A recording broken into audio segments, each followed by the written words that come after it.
किसी शायर ने कहा है कि तकमील बशर नहीं सुलता होना या कि फ़रिश्तों की सफ़ में आरा होना।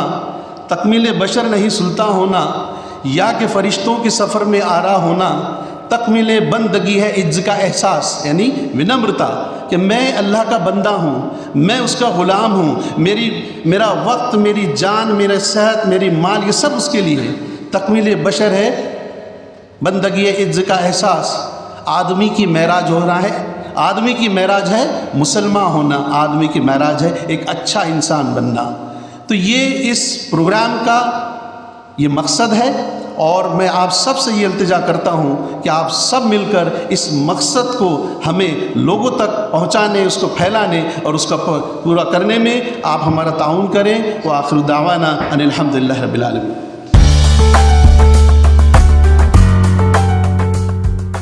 आप देख रहे हैं TNN 24 उर्दू न्यूज़ चैनल और मैं ज़ामिन अतहर आपको सलाम अर्ज़ करता हूं।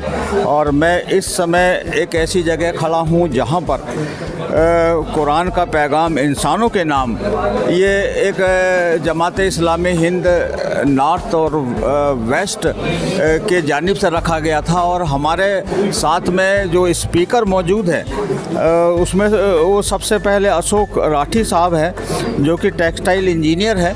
आइए उनसे हम जानने की कोशिश करते हैं। सर, आपने अपने स्पीच में ये भी कहा था कि जो सनातन धर्म के बारे में आपने कहा था और वो क्या होता है, लेकिन सनातन धर्म की एक्चुअल मीनिंग जो बताई थी सर, उसके बारे में TNN 24 उर्दू न्यूज़ में हम आपका इस्तकबाल करते हैं। तो इसके बारे में आप क्या कहेंगे?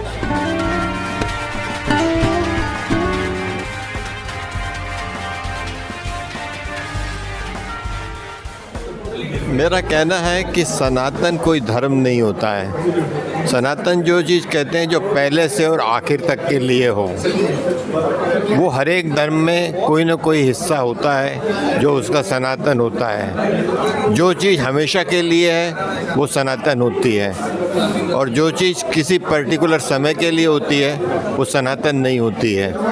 तो हर एक धर्म का एक हिस्सा जो उसके जो बेसिक रूल्स हैं, बेसिक नियम हैं, वो केवल सनातन होते हैं। इस्लाम भी सनातन है, क्रिश्चियनिटी में भी सनातन है, हिंदू भी सनातन है, पर पूरे धर्म को सनातन कहना वो सनातन शब्द से मायने नहीं रखता। सनातन का मतलब ही ये है कि जो शुरू से और आखिर तक चले।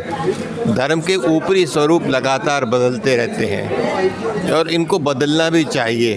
अगर वो एक जगह रहेंगे तो वो काम नहीं करेंगे, क्योंकि 7वीं शताब्दी के अंदर जो चीज़ें बताई गई थी वो आज के दुनिया में प्रासंगिक नहीं है। मूल स्वरूप वही रहेगा पर बाकी चीज़ें बदलते रहेंगी। जैसे जैसे दुनिया बदलती रहे वैसे वैसे चीज़ों का स्वरूप बदलता रहना चाहिए। तो मेरा ये कहना है कि सनातन केवल धर्म का वो रूप है जो कि उसका मूलभूत सिद्धांत कहता है और वो हर धर्म में होता है। ये मेरी सलाह है इसके बारे में। नहीं सर, हम एक बात और आज जानना चाहते हैं कि जो हेट स्पीच जो दूसरे धर्म को हर्ट करने के लिए कही जाती है, उसका क्या कारण हो सकता है? अब इसके बारे में हम ज़्यादा कुछ नहीं कह सकते। ये राजनीतिक कारण है और राजनीतिक कारणों से इस तरह के लोगों में बताया जाता है। और दूसरी बात इसमें एक और भी है कि लोगों को मालूम नहीं है, लोग एक दूसरे को समझते नहीं हैं, लोगों के बीच में आपस में कोई मेल जोल नहीं है, आपस में इंटरेक्शन नहीं है। जब इंटरेक्शन नहीं है तो लोगों के प्रति दुर्भावना अपने आप आ जाती है, क्योंकि हम जानते नहीं हैं। हम अपने अपने छोटे छोटे ग्रुप में, समूह में रहते हैं और एक दूसरे से जब मिलते नहीं हैं, तो जब तक ये मिलना जुलना नहीं होगा, जब इंटरेक्शन नहीं होगा जब आपस में, तब तक ये दुर्भावना बनती रहेगी। तो इसके दो कारण हुए, एक तो राजनीतिक कारण हुआ और दूसरा आपस में मिलने जुलने का जो अभाव है वो इस कारण है। इसके कारण समाज के अंदर इस तरह की जो आज डायकोटोमी है, इस तरह की जो पोलराइजेशन है वो आज है। और ये जो नया मीडिया आया है, जो सोशल मीडिया आया है, जो व्हाट्सएप, इस तरह के, इस मीडिया के कारण इस दुर्भावना का बहुत विराट रूप से प्रचार और प्रसार हो रहा है। अब इसमें दो चीज़ें हैं। पहले क्या था कि लोग एक ही जगह में एक साथ काम करते थे, एक दूसरे के काम में, पर अब लोगों के काम काज अलग अलग हो गए हैं, लोगों का रहना सहना अलग हो गया है। लोग अलग अलग अपने मोहल्लों में रहते हैं, एक का मोहल्ला अलग है, दूसरे का मोहल्ला अलग है। पहले ये बातें नहीं थी। पहले एक सामूहिक रूप से हर मोहल्ले में हर समुदाय के लोग पहले आपको मिल जाते थे। तो ये कारण है जिसके अंदर कि जो इतने एडवांसमेंट साइंस और टेक्नोलॉजी में होने के बावजूद आज समाज में दुर्भावना बढ़ रही है। चलिए, ये थे अशोक राठी साहब, जिन्होंने हकीकत बताई है कि जब तक एक दूसरे को आप नहीं समझेंगे या एक दूसरे के कम्युनिकेशन गैप भी है यहाँ पर, और इसी वजह से जो हेट स्पीच या जो मतलब भावनाएं दूसरे धर्मों के लिए रखी जाती है, उसका एक अहम कारण राठी साहब ने बताया है। और आइए हम अब आपको जो है दूसरे जो नॉन मुस्लिम स्पीकर जो कि इस प्रोग्राम में आए हुए हैं, जिनका नाम आरजे तेजल मैडम है, जो रेडियो जॉकी और थिएटर आर्टिस्ट और ट्रेनर है। सर, सबसे पहले तो मैं यही कहूँगी कि ऐसा कुछ खास नहीं करती हूँ, पर हमेशा से आर्ट जो है या कला जो है वो एक ज़रिया रहा है लोगों के दिलों तक अपनी बात खूबसूरती के साथ पहुँचाने का। तो रेडियो जॉकी बन के या बतौर थिएटर आर्टिस्ट मैं यही कोशिश करती हूँ कि आर्ट से जुड़ी रहूँ और आर्ट के ज़रिए अच्छे मैसेज लोगों तक पहुँचाती रहूँ। कुरान हमें क्या सिखाता है, इसके बारे में आप क्या कहेंगे? जी, मुझे ये लगता है कि हमने हर चीज़ को है ना बहुत बड़ा बना रखा है। तो अगर मेरी तरीके से कहेंगे तो जायका जो होता है, जायका कभी ये नहीं पूछता कि दाल चीनी मेरी है या आपकी है। जायका जिसमें बढ़ जाए हम उसमें दाल चीनी डाल देते हैं। बस ऐसा ही है कि कुरान हमारे लिए ज़रूरी है या आपके लिए ज़रूरी है, ऐसा नहीं है। अगर वो मेरी ज़िंदगी को बढ़ावा देता है या मुझ में बदलाव लाता है तो क्यों ना मैं उसे पढूं। बस मैं यही पैगाम देना चाहूँगी। चलिए, बहुत बहुत शुक्रिया आपका। आप देख रहे हैं कुरान का पैगाम इंसानों के नाम, और इस प्रोग्राम में जो कि जमात इस्लामी हिंद ने इस प्रोग्राम को मुनक्किद किया था, और हमारे बीच में डॉक्टर तेजिंदर सिंह रावल जी मौजूद हैं। हालांकि हमने सर आपसे पिछली बार भी इंटरव्यू लिया था जिसमें हुजूर के जो परिचय था और उसके ऊपर से, और हम ये जानना चाहते हैं सर कि वैसे तो ये 4 आसमानी किताबें हैं। एक है तौरात जो कि मूसा अलैहिस्सलाम पे उतारी गई थी, दूसरी ज़बूर जो दाऊद अलैहिस्सलाम पे उतारी गई थी, और तीसरी इंजील जो कि ईसा अलैहिस्सलाम पे उतारी गई थी, और चौथा है कुरान शरीफ जो कि हज़रत मोहम्मद मुस्तफ़ा सल्लल्लाहु ताला अलैहि वसल्लम पे नाजिल हुई थी। तो सर, हम ये जानना चाहते हैं कि आखिर में कुरान हमें क्या सिखाता है और इसकी क्या अहमियत है आम लोगों के लिए, जहाँ तक क्या मुसलमानों के लिए ही ये नाजिल हुआ है? और TNN 24 उर्दू न्यूज़ में हम आपका इस्तकबाल करते हैं, तो क्या कहेंगे सर? बहुत बहुत शुक्रिया, और बहुत अच्छी बात आपने पूछी है कि कुरान सिर्फ़ मुसलमानों का है और जो 4 किताबें नाजिल हुई हैं उन किताबों के बारे में। तो मैं कहना चाहूँगा कि इस क्रम में आखिर में कुरान आती है, और हज़रत पैगंबर साहब हज़रत मोहम्मद साहब सल्लल्लाहु अलैहि वसल्लम जो है आखिरी पैगंबर हैं। तो जो किताब आखिर में आती है उसमें उस दौर की बातें तो है ही, लेकिन उसके पिछले सारी दौर की बातों को लिखा गया है, और अगले दौर के लिए भी, क्योंकि आखिरी नबी हैं तो उसके बाद अगले दौर में क्या होना है उसके बारे में भी उस किताब के ज़रिए अल्लाह ताला ने prophet Mohammed peace be upon him उनके ज़रिए हम तक पहुंचाई है। तो मैं हमेशा ये कहता हूं कि कुरान जो है वह इंसानियत पर अल्लाह ताला का बहुत बड़ा एहसान है, सबसे बड़ा एहसान है, और सिर्फ़ मुसलमानों के लिए नहीं है।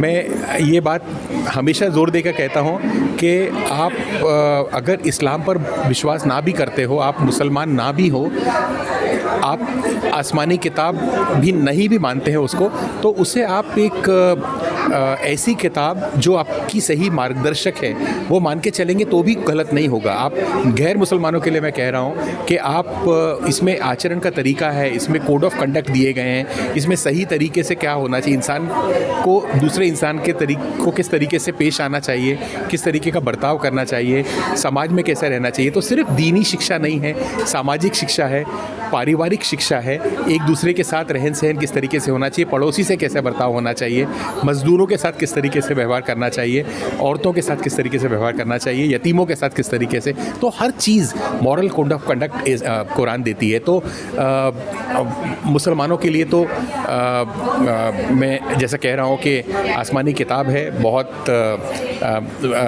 अहमियत रखती है, लेकिन बाकी समाज के लोगों के लिए भी, सभी कम्युनिटीज़ के लिए मुझे लगता है कि कुरान पढ़ें, कुरान को समझें और कुरान का आचरण करेंगे तो आप एक अच्छे इंसान बन सकते हैं। नहीं, लेकिन आपको ये सवाल मैंने पिछली बार भी मतलब आपसे पूछा था कि पूरे दुनिया में 195 देश हैं जिसमें 57 देश मुस्लिम हैं, और पूरे दुनिया में एक ही कुरान शरीफ को उसकी जो अहमियत के बारे में मैं आपसे सवाल करना चाह रहा था कि उसकी अहमियत सिर्फ यहीं से मालूम होती है कि पूरी दुनिया में कुरान शरीफ एक ही पढ़ा जाता है, और चाहे वो यूरोप में हो, चाहे एशिया में हो, चाहे कहीं भी हो। तो ये क्या कम बात है ये, मतलब अहमियत की? हाँ, मैं इसके बारे में बताना चाहूँगा कि पूरी दुनिया में अलग अलग देश का कल्चर अलग अलग है, रहन सहन अलग है, खाना पीना पहनना अलग है, लेकिन फिर भी सारी दुनिया के लिए और अलग अलग दौर में लोगों का रहन सहन, सामाजिक व्यवस्था अलग अलग रही है, लेकिन कुरान रेलेवेंट है उनके लिए भी, आज भी रेलेवेंट है, आज से 1400 साल पहले भी रेलेवेंट थी, आगे भी रेलेवेंट रहेगी। तो कुरान मजीद की खासियत यह है, पहली बात तो ये कि हर दौर के लिए रेलेवेंट है, दूसरी बात हर सामाजिक व्यवस्था के लिए, हर समाज के लिए, हर देश के लिए, विश्व के हर अलग अलग कल्चरल हेरिटेज को बिलोंग करने वाले लोगों के लिए वैलिड है। तो इसका रेलेवेंस जो है वो ये जो सामाजिक व्यवस्था इनसे बहुत ऊपर उठकर है, इनका रेलेवेंस जो है, ये जो ढांचा है कुरान शरीफ का, वो आप किसी भी सिचुएशन में किसी भी देश में उसको आप उस पैमाने को का इस्तेमाल कर सकते हैं और वो सच साबित होगा। चलिए, ये इन्होंने मतलब अहमियत बताया था, और ये है डॉक्टर तेजिंदर सिंह रावल जी, जो कि सीए हैं और ट्रस्टी है इंडियन पीस सेंटर के, और ये लगातार इन्होंने इनकी बातें सुन के हमें भी एक इस्लाम के प्रति और ईमान मजबूत होता है, और हम आपका बहुत बहुत शुक्रिया अदा करते हैं TNN 24 उर्दू न्यूज़ में जुड़ने के लिए। थैंक यू वेरी मच, बहुत बहुत शुक्रिया आप सब। इस समय हमारे साथ में एक ऐसी महिला है जो कि इस प्रोग्राम में कि कुरान का पैगाम इंसानों के नाम, इस प्रोग्राम में आप यहाँ पर आए, और हम TNN 24 उर्दू न्यूज़ में हम आपका इस्तकबाल करते हैं। तो कैसा लगा मैडम प्रोग्राम, और इससे आपको क्या शिक्षा मिली? कुरान का पैगाम इंसानियत के नाम, यह प्रोग्राम जो आप लोगों ने सेलिब्रेट किए, तो उसमें सभी धर्म के बारे में बताया गया है। ये जो अलग अलग विचार व्यक्त किए हैं लोगों ने, तो उनका सभी का एक ही मतलब था कि सभी धर्म, सभी मज़हब एक है, सभी की शिक्षा एक है। अगर उस पर हम अमल करें तो सही मायने में हम इंसानियत की शिक्षा प्राप्त कर सकते हैं।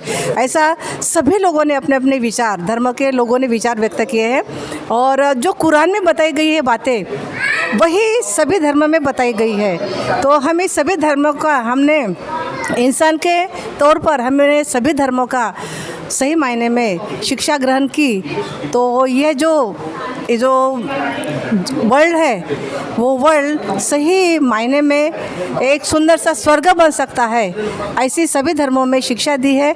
हमने सभी के साथ में भाईचारे के साथ में रहना चाहिए, सभी धर्मों का पालन करना चाहिए, और तभी हम सही मायने में इंसान बन सकते हैं। ऐसे सभी लोगों ने, जो वक्ताओं ने हमें बताया है, एक ही सार है, religion is one, man is one, यानी कोई पार्टिसिपेट नहीं है। सभी धर्मों की शिक्षा हमने ग्रहण करनी चाहिए, ऐसा आज के इसमें बताया गया है। और ये जो प्रोग्राम अरेंज किया है बहुत ही अच्छे तरीके से, लेडीज़ और जेंट्स दोनों ने यहाँ से जो शिक्षा लेके जाएंगे, हम अपने बच्चों को भी ये शिक्षा देंगे, ऐसा हम वचन देते हैं।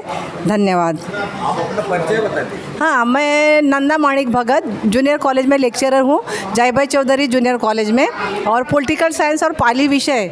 मैं बुद्धिस्ट हूँ, लेकिन बुद्धिस्ट के साथ साथ हम जो प्रोग्राम अरेंज करते हैं, ये जो हाँ सूफ़ी, तो सूफिया खान जो है, तो वो जो हमें इनवाइट करते हैं, तो हम ऐसे लेडीज़ के लिए हमेशा इस प्रोग्राम में यानी पार्टिसिपेट करते हैं कि ऐसे प्रोग्राम में अगर लेडीज आए तो सही में घर में जाके हम अपना जो फैमिली का ये बैकग्राउंड वो स्ट्रॉन्ग कर सकते हैं। तो धन्यवाद, आपने मुझे बोलने के लिए कहा है। चलिए बहुत बहुत शुक्रिया और TNN 24 उर्दू न्यूज़ में जुड़ने के लिए, और हम आपका शुक्रिया अदा करते हैं। बहुत अच्छे अंदाज से आपने अपने मन की बात रखी और एक समाज सुधारक के रूप में आपने अच्छे बातों को शेयर किया, उसके लिए बहुत बहुत शुक्रिया।